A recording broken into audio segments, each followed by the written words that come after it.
ceasefire brokered by President Trump came into effect on October 10th after 2 years of war. Matt Bradley has the very latest from Tel Aviv.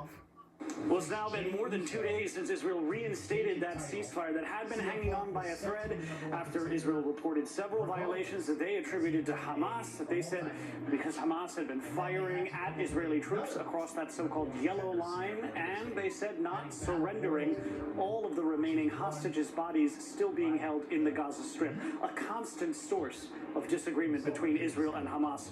Now, there was a series of airstrikes up and down Gaza Strip launched by Israel over the past couple of days that killed more than 100 people, including, according to Palestinian health authorities in the Gaza Strip, which is ruled by Hamas, nearly half of them were children. 20 of them were women. Now, Israel released a list yesterday with an infographic of what they said were all of the, quote, Nukhba terrorists, the top elite terrorists working for Hamas in the Gaza Strip who they had targeted and killed. Hamas disputed those names and said some of them didn't exist, some of them were still alive. Now, it looks as though this ceasefire is going to continue to hold, and we have other examples of where we're seeing this. In Lebanon, Israel continuing to strike targets that they say are affiliated with Hezbollah.